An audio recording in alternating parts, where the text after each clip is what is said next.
सुख दुख को देखे हुए भी चुनाव को जीता जा सकता है, जाति में बांटकर, धर्म में बांटकर और पैसा। आप जानते हैं अथाह पैसा आजकल है राजनीतिक दलों के पास।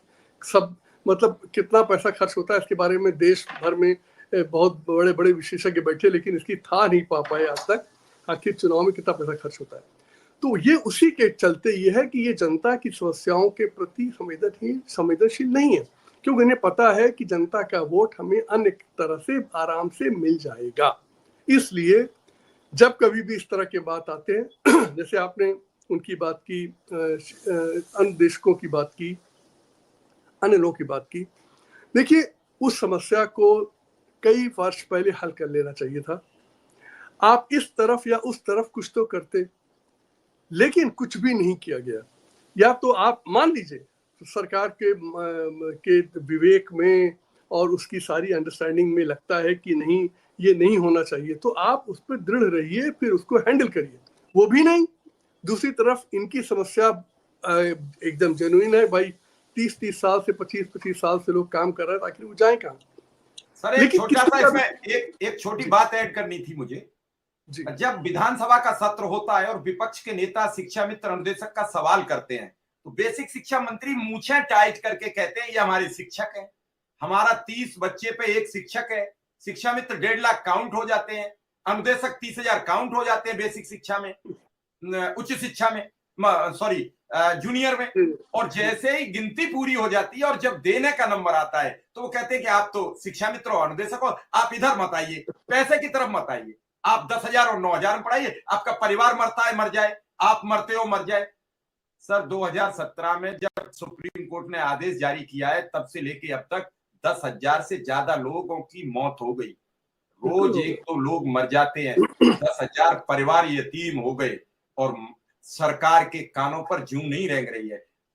लोकसभा चुनाव आया, उससे पहले सर लोकसभा चुनाव आया, एक फाइल बनाई गई, नहीं बनी मुझे नहीं मालूम, कहा गया अब इनका कुछ भला होना, लोकसभा चुनाव हो गया। अब उपचुनाव आए तो उपचुनाव से पहले फिर बेसिक शिक्षा मंत्री के साथ एक बैठक हो जाती है।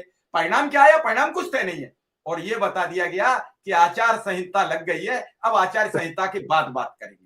बेचारे चुप हैं, अब 23 नवंबर का इंतजार कर रहे हैं, कर क्या सकते हैं। लेकिन सर अधिकारियों की संवेदनहीनता तो है, अधिकारियों की भी तो है।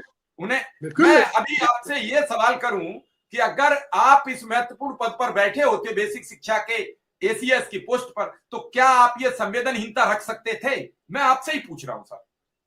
देखिए ये इतनी छोटी सी समस्या थी तो मैं तो इतना कह सकता हूं कि समस्या का समाधान तत्काल हो गया होता। मैं आपसे बता रहा हूं कि मुझे अपने पूरे कार्यकाल में आज तक एक समस्या ऐसी नहीं मिली जिसका समाधान मैं नहीं करा पाया। मैं बिल्कुल ईमानदारी से कह रहा हूँ, एक समस्या ऐसी नहीं थी। लेकिन जब आपको मैं थोड़ा सा जैसे कहते हैं कठोर शब्द प्रयोग करूँ, जब आपको हरामखोरी पसंद हो तो आप ये समस्या का हल क्यों करेंगे? जब बिना काम किए आप खूब लाखों करोड़ों कमा सकते हैं, अपना पद बनाए रख सकते हैं, तो आप माथापच्ची क्यों करें?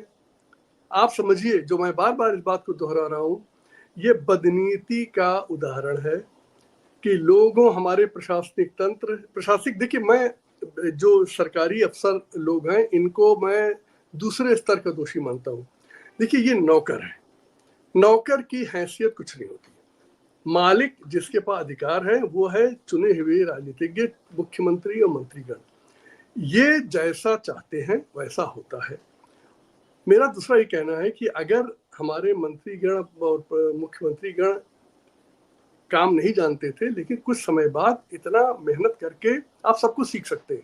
इसलिए मैं इस बात को बिल्कुल नहीं मानता कि कभी कभी लोग कहते हैं क्या करे भाई, नेता को ज्यादा जानकारी नहीं रहती। मैं बिल्कुल इससे नहीं मानता। हम लोगों को भी हर नए पद पर जाने से पहले उस पद की ज्यादा जानकारी नहीं रहती, लेकिन मेहनत करके, पढ़ के, लोग पूछ के, समझ के 10-15 दिन के अंदर आप ऐसी स्थिति बना लेते हैं कि हम निर्णय लेने के काबिल हो जाते हैं। यही स्थिति हमारे राजनीतिज्ञों की। लेकिन मैंने आपसे कहा ना, जब इनको आराम से वोट मिल जाता है जाति, धर्म और पैसे से, तो ये सब झंझटों में पड़े क्यों? ये टाल दिए जाते हैं समस्या। पब्लिक सर्विस कमीशन में आज जो स्थिति है उसका बहुत बड़ा कारण ये है कि आपने वहां पे जैसे लोगों को बैठाया है, उनमें वो शायद, मैं जानता नहीं उनको, लेकिन मुझे शायद उन्हें ये इस प्रकार की निर्णय लेने की क्षमता ही नहीं है कि वो सही कर रहे हैं कि गलत कर रहे हैं। और अगर कोई बात कही जा रही उनके सामने इतने बड़े समूह के द्वारा,